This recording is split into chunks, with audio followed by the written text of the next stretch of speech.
എന്തുകൊണ്ട് നിനക്ക് റിലീസ് ചെയ്തു കൂടാ എന്ന് അതിനുള്ള ഉത്തരം കൂടി ഞാൻ ഇവിടെ പറയാൻ ആഗ്രഹിക്കുകയാണ്.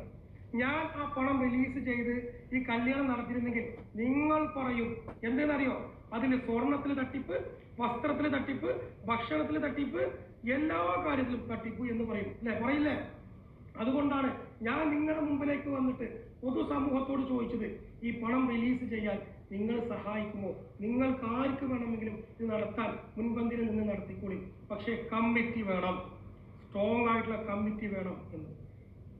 ഇതൊക്കെ സമ്മതിച്ച ഷാജഹാൻ ബാബു എന്ന് പറയുന്ന ഈ സുഹൃത്ത് അല്ലെങ്കിൽ ഈ സഹോദരൻ പിന്നീട് ഒന്നും ഉണ്ടായില്ല എന്ന് മാത്രമല്ല, പണം റിലീസ് ചെയ്ത ആ സമയത്ത് എന്നെ ഒരു രാത്രി ഞാൻ വയനാട് നിൽക്കുന്ന സമയത്ത്, ഞാൻ കർണാടകയിൽ നിന്ന് ഒരു വീഡിയോ ചെയ്ത് തിരിച്ച് നാട്ടിലേക്ക് വരുന്ന സമയത്ത് എന്നെ ആ ചുരത്തിന്റെ ഒരു ഭാഗത്ത് വെച്ച് വിളിച്ചു. ഞാൻ വണ്ടി സൈഡാക്കി ഫോൺ എടുത്തു. ഹലോ, അസ്സലാമു അലൈക്കും. വലൈക്കും അസ്സലാം. എന്താണ്? ആ പണം റിലീസായിട്ടോ? അൽഹംദുലില്ലാ എന്ന് പറഞ്ഞു. ഞാൻ പറഞ്ഞു അൽഹംദുലില്ലാ അൽഹംദുലില്ലാ അൽഹംദുലില്ലാ, ഒരുപാട് സന്തോഷം. ഞാൻ പറഞ്ഞു ഇത് ജനങ്ങൾ അറിയിക്കണ്ടേ. എന്നോട് എടുത്ത വഴിക്ക് പറഞ്ഞു എന്താണെന്നറിയോ, ഈ പണം ജനങ്ങളെ അറിയിക്കാൻ വരട്ടെ, ഞാൻ താത്താനെ പോലും വിളിച്ചു പോകരുതെന്ന് പറഞ്ഞു. ഞാൻ മനസ്സിൽ വലിയ കുറ്റബോധത്തോടു കൂടി ഞാൻ സമ്മതിച്ചു കൊടുക്കേണ്ടി വന്നു. കാരണം എന്താ, ഇവൻ മുഖാന്തരമാണല്ലോ ഈ പണം റിലീസായിട്ടുള്ളത്. ഇനി കമ്മിറ്റിയും കാര്യങ്ങളൊക്കെ ആയിട്ട് നല്ല രീതിയിൽ നമുക്ക് കല്യാണം നടത്തണം എന്ന് ആകുന്ന സന്തോഷം കൊണ്ട് ഞാൻ മൗനം പാലിച്ചു. എന്നാൽ പിറ്റേ ദിവസം എൻ്റെ മനസ്സിന് സമാധാനമില്ല. പിറ്റേ ദിവസം ഞാൻ രാവിലെ ഈ താത്താനെ വിളിച്ചപ്പോൾ ഈ താത്ത എൻ്റെ അടുത്ത് പറയുകയാണ്, താത്ത എന്തുകൊണ്ടാണ് നിങ്ങൾ എൻ്റെ അടുത്ത് പണം റിലീസായ കാര്യം പറഞ്ഞില്ല എന്ന് പറഞ്ഞപ്പോൾ ഈ താത്ത എൻ്റെ അടുത്ത് പറയുകയാണ്, എൻ്റെ അടുത്ത് ബാബുക്കെ പറഞ്ഞിട്ടുണ്ട് ആരോടും പറയരുതേ എന്ന്. എടുത്ത വഴിക്ക് ഒരു ചിരിയോടുകൂടി ഞാനൊരു കാര്യം ചോദിച്ചു, ഈ ബാബുക്കാനെ പരിചയപ്പെടുത്തുന്ന ആളാണ് ഞാനല്ലേ, അപ്പൊ എന്നോട് നിങ്ങൾക്കിത് പറയാൻ ഒരു ഉത്തരവാദിത്തം ഇല്ലേ താത്ത എന്ന്.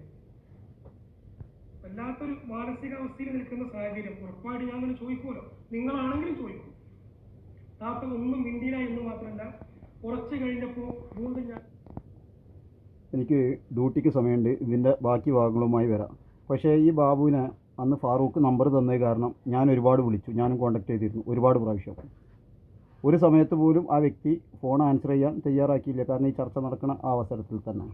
പക്ഷേ ഇതിൽ ഞാൻ ചോദിക്കുന്നത്, ഇതുമായി ബന്ധപ്പെട്ട് ശബ്ദം ഉയർത്തിയ ആളുകൾ, ഇത് ഈ സമൂഹ വിവാഹം നടന്നതിന് ശേഷം പോലും ഇതിനെതിരെ പരാതി കൊടുത്ത ആളുകൾ, തുടക്കം മുതൽ ഈ CI മറ്റേ ഫൈസൽ P, പിന്നെ ഹൈദർ മധൂർ തുടക്കത്തിൽ പറഞ്ഞിരുന്നു ഫാറൂഖ് ഒന്നും എടുത്തിയില്ല, പണം ഫ്രീസ് ചെയ്തിരിക്കുന്നു, ഫാറൂഖിന് രൂപ തൊടാൻ പറ്റില്ലെന്ന്.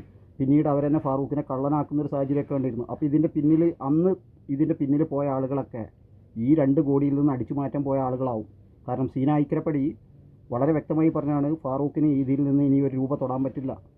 DGPക്ക്